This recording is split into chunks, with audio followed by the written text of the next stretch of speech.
ఓం మహాగణాధిపతయే నమః. ఓం గురుభ్యో నమః. ఓం శ్రీమాత్రే నమః.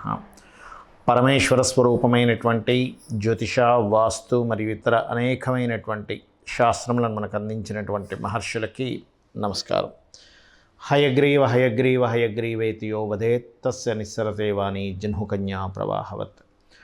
అరుణాం కరుణాతరంగితాక్షీం ధృతపాశాంకుశపుష్పబాణచాపాం అనిమాదిభిరావృతాం మయూకైః అహమిత్యేవ విభావయే భవానీం. శ్రీమాత్రే నమః. ఓం పితృదేవతాభ్యో నమః. మనం ఈరోజు ఫిబ్రవరి మాసంలో 1వ తేదీ నుంచి నెల ఆఖరి వరకు ఉన్నటువంటి గ్రహస్థితి ఏ విధంగా ఉంది, అదేవిధంగా ద్వాదశ లగ్నాల వాళ్ళకి లగ్నం తెలియని వారు రాశి నుంచి చూసుకోండి, ద్వాదశ రాశి నుంచి కూడా చూసుకోవచ్చు.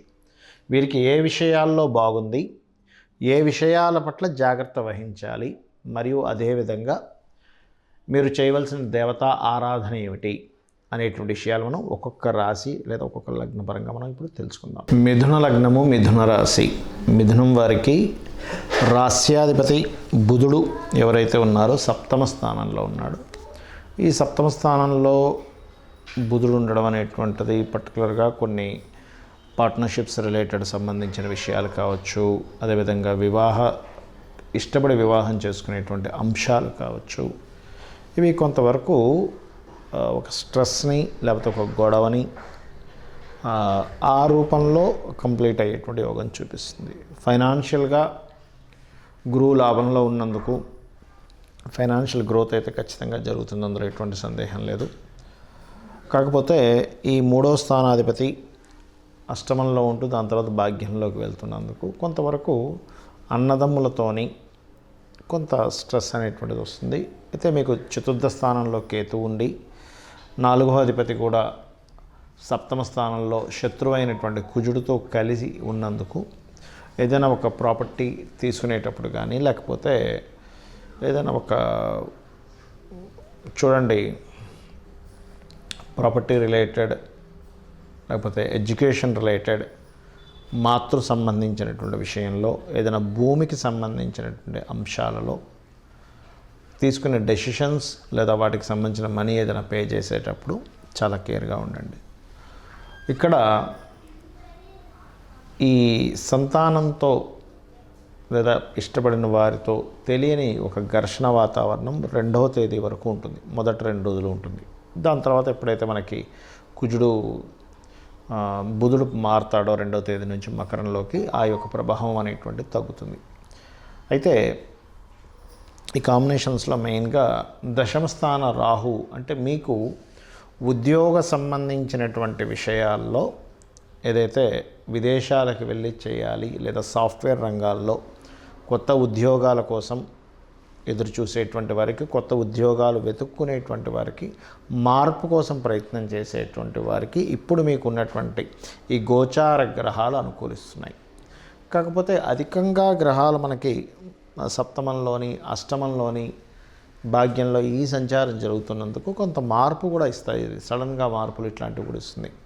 అయితే ఈ మార్పులో ప్రధానంగా మీరు బయట దేశాలకు వెళ్ళి జాబ్ చేసేటువంటి ప్రక్రియ కానీ, లేనట్లయితే విదేశీ కంపెనీస్ ఇక్కడే ఉంటే విదేశీ కంపెనీల్లో కొంతమంది జాబ్ చేస్తుంటారు. నైట్ డ్యూటీస్ కావచ్చు, అంటే నైట్ టైం ఉండేటువంటి షిఫ్ట్స్ కావచ్చు, ఇటువంటివి ఎక్కువగా దొరికేటువంటి ఛాన్సెస్ కనిపిస్తుంది.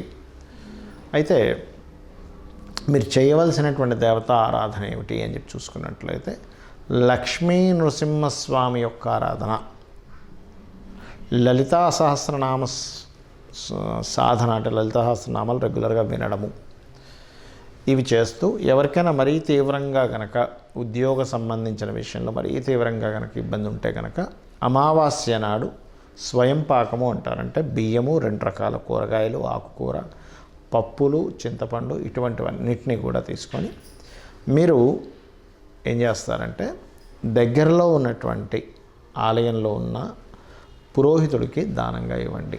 ఇది స్వయం పాకము అంటారు, పితృదేవతల కోసం ఇచ్చేది.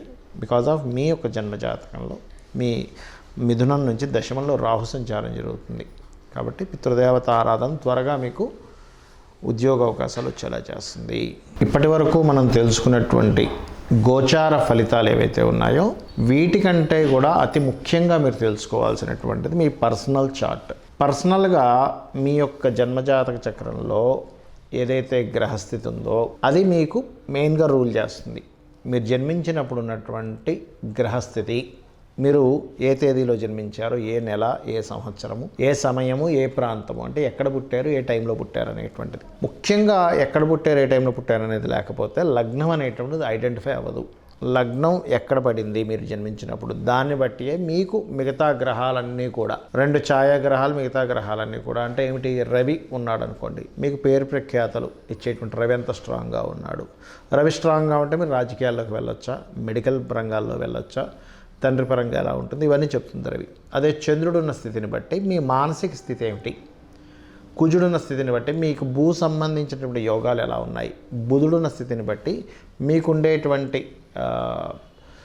రిలేషన్స్ కావచ్చు, విద్యా సంబంధించినటువంటి విషయాలు కావచ్చు ఎలా ఉన్నాయి. అదేవిధంగా శుక్రుని బట్టి వివాహము, సుఖాలు, భోగాలు, శని భగవానుని బట్టి మీకు ఉండేటువంటి కర్మ, మీ కర్మ ఏమిటి, మీ జన్మజాతకంలో మీ పాస్ట్ లైఫ్లో చేసుకున్న కర్మ ఏ రకంగా మీరు పొందగలుగుతారు అనేటువంటి శని భగవానుడు చెప్తాడు. ఆ రకంగా రాహుకేతువులను బట్టి కాలానికి మోక్షానికి కారకులు. అంటే సమయం ఏదైతే ఉందో, ఈ లగ్నం ఏదైతే ఉందో, ఈ లగ్నం ఎందుకు ఐడెంటిఫై చేసుకోవాలంటే మీరు ఎందుకు, అంటే మీరేమిటనేటువంటిది మీ లగ్నం చెప్తుంది.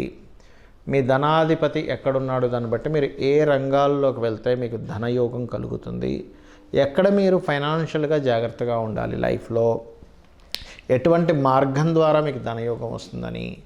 అదేవిధంగా మనకి 4th హౌస్ని బట్టి మీరు ఏ డైరెక్షన్స్లో ఉంటే బాగుంటుంది, మీ పేరుని 4th హౌస్ని తీసుకొని మీరు ఎప్పుడు అసర్ట్స్ కొంటే బాగుంటుంది. చాలామందికి మిస్టేక్ జరిగేది ఏంటంటే ఈ సమయంలో అసర్ట్ కొంటే మంచిదే అన్నప్పుడు తెలియకుండానే అనుకూలించినటువంటి సమయం కాకుండా అనుకూలించిన సమయంలో అనుకూలించినటువంటి దిశలో కొంటారు, అక్కడ ప్రాబ్లం అవుతుంది. అదేవిధంగా సంతానం ఒక మార్గంలో వాళ్ళు సక్రమంగా వెళ్ళలేకపోతున్నప్పుడు వాళ్ళకి ఎటువంటి దేవతా ఆరాధన వాళ్ళకి నేర్పిస్తే బాగుంటుంది, వాళ్ళకి ఏ మంత్రం చెప్తే బాగుంటుంది అనేటువంటివి కూడా చాలా ఉంటాయి. వాళ్ళ హెల్త్ పాయింట్ ఆఫ్ వ్యూ కావచ్చు, వాళ్ళు ఎదగడం కావచ్చు, ఇవన్నీ కూడా.